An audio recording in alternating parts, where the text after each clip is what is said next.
வணக்கம் விவசாயிகளே, எல்லாரும் எப்படி இருக்கீங்க? இன்னைக்கு நம்ம என்ன பார்க்க போறோம்னா சவுக்கு பயிர் பண்றதை பற்றி தான் பார்க்க போறோம். நிறைய விவசாயிகள் தரிசு நிலமா இருக்கட்டும் அல்லது ஒழுங்கா பராமரிக்க முடியல வேற பயிர்கள்லாம் அப்படின்னு சொல்லிட்டு நிறைய பேர் சவுக்கு பயிர் பண்றதுக்கு அப்படியே மாறிட்டே இருக்காங்க. நிறைய விவசாயிகள் இந்த சவுக்குனால நல்லா லாபம் கிடைக்குது அப்படிங்கிறாங்க. இந்த சவுக்குனால என்னென்ன லாபம் கிடைக்குது, அது எப்படி பயிர் பண்றது, அதுக்கு நிலத்தை எப்படி பண்படுத்தணும், சவுக்குல மேஜரா வர்ற பிரச்சனைகள் என்னென்ன, அதை எப்படி ஆரம்ப நிலையிலே கண்ட்ரோல் பண்ணி கொண்டு போகிறது அப்படிங்கிறத பற்றி தான் பார்க்க போகிறோம். வீடியோவை ஸ்கிப் பண்ணாமல் கடைசி வரையும் பாருங்க. நம்ம விவசாய சிஸ்டம் சேனலை சப்ஸ்கிரைப் பண்ணிக்கோங்க, பக்கத்தில் இருக்க பெல் ஐக்கானை கிளிக் பண்ணிக்கோங்க.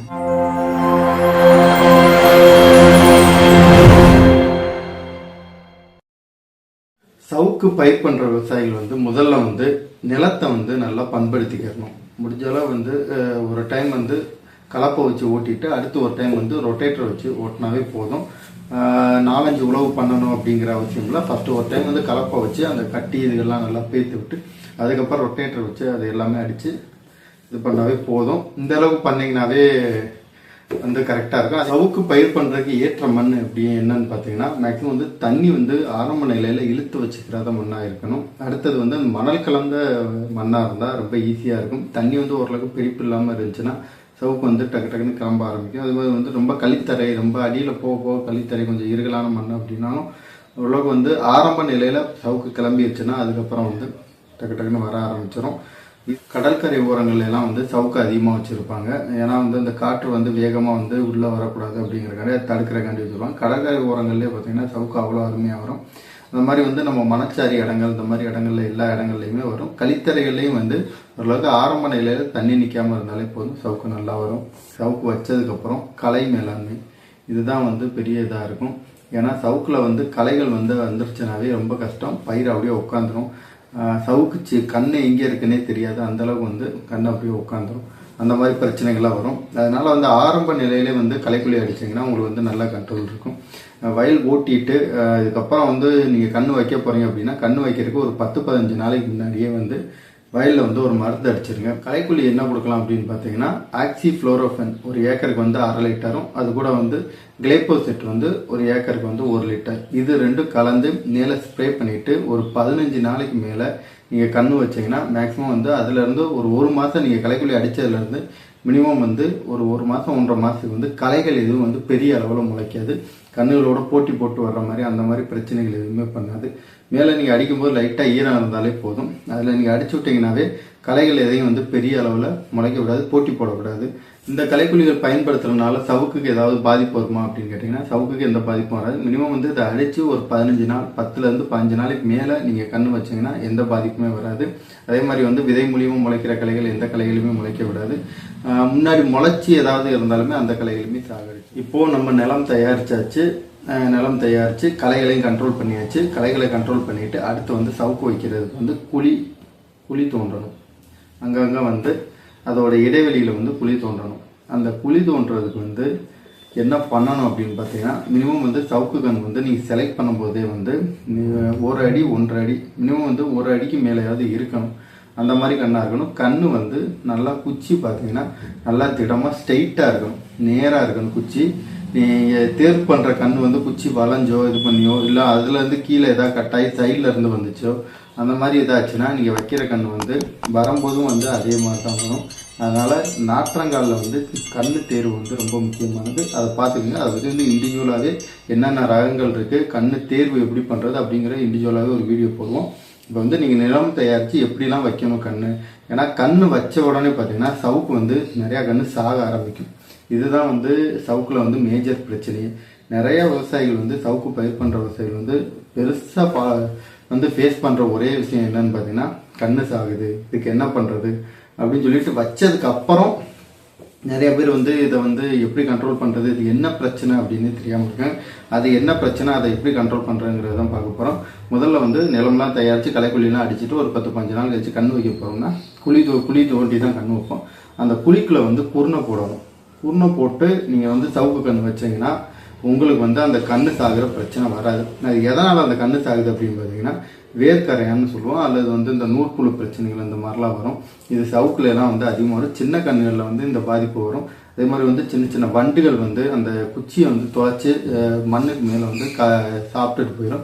அதுலேயும் பார்த்தீங்கன்னா அப்படியே காஞ்சி போய் உடஞ்சி போயிடும். இந்த மாதிரி பிரச்சனைகள்லாம் வரும். இதுக்கு என்ன பண்ணணும்னா போரேட் குருணை ஒரு குழிக்கு வந்து 10 கிராம் வீதம் போட்டு அதுக்கப்புறம் கண்ணு வச்சிங்கன்னா உங்களுக்கு வந்து இந்த கண்ணு சாகிற பிரச்சனை மேக்ஸிமம் வராது. நிறையா விவசாயிகள் வந்து நம்ம சைட்லேயே பார்த்தீங்கன்னா சவுக்கு வச்சுட்டு இருக்காங்க. அவங்களே ஆரம்ப நிலையில் வந்து ஒரு 2.5 ஏக்கர் கன்று வச்சுருந்தாங்க. அதில் வந்து ஃபுல்லாக வந்து குருணை போடாமலே வச்சுட்டாங்க.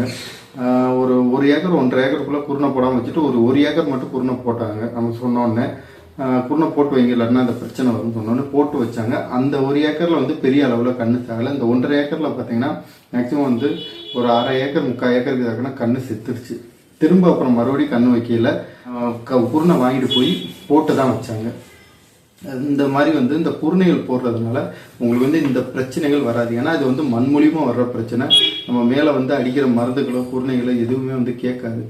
மேக்ஸிமம் வந்து நீங்கள் கொடுக்குற அந்த குருணை மூலியமாக மட்டும்தான் இது வந்து உங்களுக்கு கண்ட்ரோல் ஆகும். நீங்கள் மேலே அடிக்கிற மருந்துக்கள்லாம் எதுவுமே கேட்காது. அது நிறையா பேருக்கு தெரியல. என்ன பிரச்சனைன்னே ஃபஸ்ட்டு புரியலை. என்ன பிரச்சனைன்னு புரியாமலே நிறையா பேர் வந்து இதை வந்து எப்படி கண்ட்ரோல் பண்ணுறது அப்படிங்கிறது வந்து குழப்பத்திலே இருப்பாங்க. சவுக்கு வைக்க போகிற விவசாயிகள் வந்து முதல்ல பண்ண வேண்டிய விஷயங்கள் இதுதான். இதை நீங்கள் பண்ணி சவுக்கு வச்சுட்டிங்கனாவே அதுக்கப்புறம் வந்து உங்கள் சவுக்கு வந்து சாகிறதுக்கான வாய்ப்புகள் 100% இல்லை.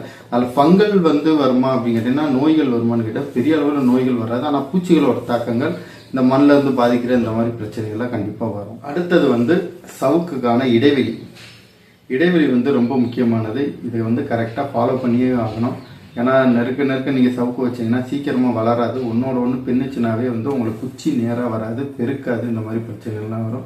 அதனால் இடைவெளி வந்து ஒரு பயிருக்கு இன்னொரு பயிருக்கும் 2 பக்கமுமே இடைவெளி வந்து மேக்ஸிமம் வந்து 1.8 மீட்டர் இருக்கணும். 1.8 மீட்டர் வந்து இடைவெளி இருக்கணும். இந்த அளவில் இடைவெளி வச்சிங்கன்னா தான் ஆரம்ப நிலையில் வந்து ஒன்று கேப் பெருசாக இருக்கும். சவுக்கு வளர பார்த்தீங்கன்னா அதோட இடைவெளி வந்து கரெக்டாக இருக்கும். அடுத்தது வந்து சவுக்கு வச்சு ஒரு 3லேருந்து 3.5 மீட்டர் வளர்ந்ததுக்கப்புறம் முக்கியமாக பண்ண வேண்டியது வந்து தின்னிங்னு சொல்லுவாங்க. தின்னிங் அல்லது புருனிங்னு சொல்லுவாங்க. அந்த சைடில் இருக்க கிளைகளை எல்லாம் வந்து கட் பண்ணி நேராக விடணும். ஏன்னா சைடில் இருக்க கிளைகள்லாம் இருந்துச்சுனாவே வந்து சீக்கிரமாக வளராது, சைட்லேயே தான் போயிட்டே இருக்கும். அதனால் சைடில் இருக்க கிளைகளெல்லாம் வந்து கட் பண்ணி விட்டிங்கன்னா சவுக்கு வந்து ஸ்ட்ரெயிட்டாக வந்து இன்னும் வேகமாக வந்து வளர ஆரம்பிக்கும்.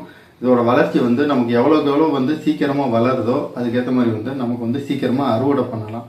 அடுத்தது வந்து சவுக்கில் வச்சதுக்கப்புறம் கலை மேலாண்மை, இதுதான் ரொம்ப கஷ்டமானது. ஏன்னா வச்சதுக்கப்புறம் வந்து களைக்கொல்லி வந்து சவுக்கில் அடிக்கிறதுக்கு இருக்கான்னு கேட்டிங்கன்னா கண்டிப்பாக இல்லை. ஆனால் சவுக்கோட இடைவெளி வந்து நிறையா இருக்கும்.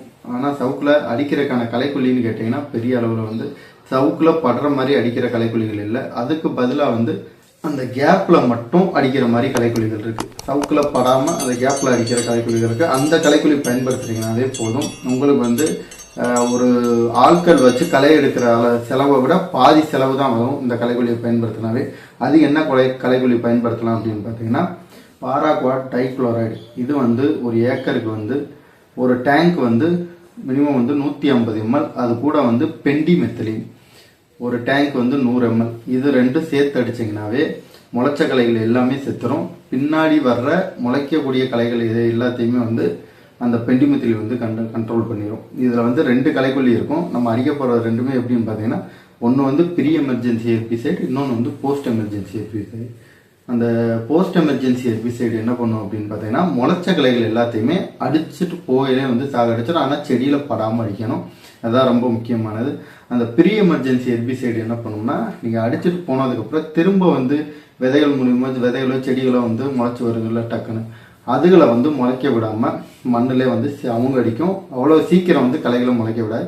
மினிமம் வந்து இது 2 காம்பினேஷனில் அடிச்சிங்கன்னா ஒரு 1.5 மாதத்துலேருந்து 2 மாதம் வரைக்கும் எந்த களைகளுமே முளைக்காது. களைகளோட பிரச்சனைகள் வந்து பெரிய அளவில் இருக்காது. சவுக்கில் வந்து களைகள் மட்டும்தான் நமக்கு வந்து பெரிய பிரச்சனையாக இருக்கும். நம்ம ஆரம்பத்துலேயே அந்த சவுக்கு சாகிறத கண்ட்ரோல் பண்ணியாச்சுன்னா அதுக்கப்புறம் வர்ற பிரச்சனைகள் இதுதான். இதை நீங்கள் கண்ட்ரோல் பண்ணிட்டீங்கன்னாவே ஓரளவுக்கு வந்து சவுக்கு வந்து நம்ம வந்து திடமாக கொண்டாந்துடலாம். இதில் ரொம்ப முக்கியமானது என்னன்னு பார்த்தீங்கன்னா பயிரில் படாமல் அந்த கேப்பில் மட்டும்தான் தெளிக்கணும். நீங்கள் பயிர் பக்கத்துல எல்லாம் வந்து ஆட்கள் வச்சு களை எடுக்கலாம். இல்லை பயிரில் படாமல் அடிச்சிங்கன்னா கண்டிப்பாக வந்து அடிக்கலாம். சும்மா லேசாக வந்து குச்சிகளில் படுறதுனால ஒன்றும் ஆகாது. ரொம்ப நனைய அடிச்சிங்கன்னா தான் பயிரை வந்து பாதிக்கும் இந்த களைக்கொல்லி. அடுத்த வீடியோவில் சவுக்கில் என்னென்ன ரகங்கள் இருக்குது, நாற்றங்காலில் வந்து அதாவது வந்து நர்சரியில் வந்து நம்ம கன்று வந்து எப்படி தேர்வு பண்ணுறது, உர மேலாண்மை எப்படி பண்ணுறது, நீர் மேலாண்மை எப்படி பண்ணுறது அப்படிங்கிற பற்றி பார்ப்போம். ஏன்னா இதை வந்து நீங்கள் கரெக்டாக கொண்டுட்டு வந்துட்டீங்கன்னாவே அதுக்கப்புறம் வந்து சவுக்கில் வந்து வர்ற பிரச்சனைகள் என்னென்னா, சவுக்கு எப்படி வளர்க்குறது, நீர் மேலாண்மையிலேருந்து எப்படி கொண்டுகிட்டு வர்றது அப்படிங்கிற பற்றி ஃபுல் வீடியோ பார்ப்போம். சரி விவசாயிகளே, நான் சொன்ன தகவல் உங்களுக்கு பயனுள்ளதாக இருக்கும் நம்புகிறேன். நம்ம விவசாய பிடிச்சம் சேனலை சப்ஸ்கிரைப் பண்ணிக்கோங்க, பக்கத்தில் இருக்க பெல் ஐக்கானை கிளிக் பண்ணிக்கோங்க. இதில் உங்களுக்கு வேறு ஏதாவது சந்தேகங்கள் இருந்தாலும் கமெண்ட் பாக்ஸில் கமெண்ட் பண்ணுங்கள். நன்றி விவசாயிகளே, வாழ்க தமிழ்.